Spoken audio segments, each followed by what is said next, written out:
One of the main gimmicks of Smallville was Clark Kent and Lex Luthor's friendship. It was interesting watching it develop and deteriorate over the years. I never thought I'd care, but by the time they were on the outs, I mourned their relationship. Today, I want to chart the evolution of it from beginning to the end. It started with Lex running over Clark on the bridge and crashing his car into the water. Of course, Clark wasn't hurt and he managed to save Lex's life. Lex was so grateful he gave Clark a car. Jonathan made Clark give it back because he didn't trust the Luthors and thus began their dynamic. Clark having to defend Lex to his father and having to convince him that he isn't like Lionel Luthor. It's almost symmetrical how by the end of the pilot episode, Lex had to save Clark like Clark saved him. Of course, he didn't think that Clark was in any real danger. Another symmetrical moment came when Clark and Lex were rescued from a hostage situation and you could see them with their parents. Clark had real love and affection from his parents. Lionel's love and affection for Lex was only for show for the reporters. This was the beginning of Lex envying what Clark had and wishing it for himself. He gets closer to this by getting closer to Clark himself. When Clark gets into trouble with a Metropolis police detective, he runs interference for him. And after witnessing old friends go at each other's throats, he promises it won't be that way for them. Trust me, Clark. Our friendship is going to be the stuff of legend. But what could be closer than brothers? When a woman from Lionel's past came into Clark's life claiming that she was his birth mother and that Lionel was his father, Lex was hoping that he had found the younger brother he had lost so long ago. After she kidnaps Lex to force Lionel to face the truth and Clark saves Lex, she has to face the truth herself. And when Lex's actual long-lost brother Lucas comes back into his life and teams up with Lionel and kicks him out of the mansion, the first place he goes to is the Kent farm. He got to stay with the real loving family and got to prove himself to Jonathan Kent. As long as I live, I don't think I'm ever going to understand your family. Neither will I.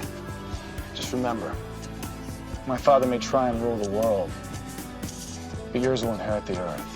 There were times that Clark's connection to Lex got him in trouble. His new principal wasn't too fond of Lex, and he made a bad first impression because of it.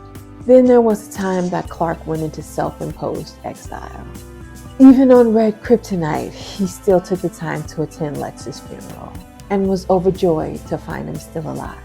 Clark was always there when Lex needed him. Like when Van McNulty thought Lex was a meteor freak and was going to kill him. Clark got there just in time to save him. Or when Lionel was drugging Lex so that he would appear crazy. Clark even used his powers in front of Lex when he had to save him.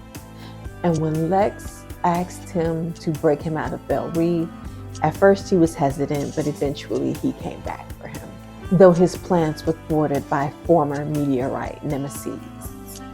Eventually, Lionel had Lex's memory wiped, and Lex forgot all about Clark's secret to Lionel's chagrin. But here is where their relationship sees the first signs of trouble. Lionel gives Clark a key to Lex's secret room filled with evidence from his Clark Kent investigation. This causes a rift between the friends, which just gets larger when Clark sees Lex saying goodbye to Lana at the airport. Lex heals the relationship by getting rid of all the evidence and keeping his total card to remind him of what he almost lost. Next, we get a glimpse at Lex's future when he is split into his good and evil selves. Clark refuses to believe that the evil Lex is the real Lex, despite the evil Lex telling him so over and over again. You were right about me all along, Mr. Kent. I am the villain of the story. He wants to believe in the good in Lex. In the end, he is able to reunite the two halves, and Lex has no memory of the events or of knowing Clark's secret. But the good times only last so long between the two. Soon they begin to lie to each other more and more. Clark to hide his secret, Lex to hide his nefarious deed. Everything comes to a head when Lex sets up Clark and Chloe to see if Clark has abilities. But since this is during the time Jor-El has taken Clark's powers away, Clark fails the test. But this starts a fight between the two friends. Clark Kent would continue to visit Lex, but only to shut down his latest nefarious deed. Lex would play innocent, but unlike the past, Clark wouldn't believe him. There is a time where Lex comes to Clark's aid after Clark gets in trouble at a strip club. Clark is humble enough to thank him for his help, and for a moment things are like they used to be. But that doesn't last long. Jonathan ends up running against Lex for some political seat, and that divides the friends yet again. By the time Jonathan wins the election, Clark and Lex's friendship is so strained, Lex attends Jonathan's funeral from afar. Even though their friendship is basically over when Zod possesses Lex, Clark still tries to find a way to save him rather than kill him. Of course, it backfired on him and he had to battle Zod, but in the end, he still won. Not only was their friendship unsalvageable, Lex had reached the point of no return when it came to being an evil villain. So evil, he would marry his former best friend, current worst enemy's girlfriend. But Red K. Clark didn't let that go without comment. He busted in on their engagement and proceeded to take his mama, Chloe, and Lana to task. Lex returned the favor by coming to his barn and giving him an invitation to the wedding. All former affection gone between the two. Are we done? Lex becomes trapped underground, surrounded by bombs. Lionel begged Clark to go in and save him. Of course, once Clark gets there, there's kryptonite everywhere.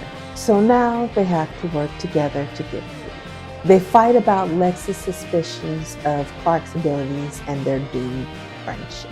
Did you even try to see my humanity before you decided I had none? I did, Lex.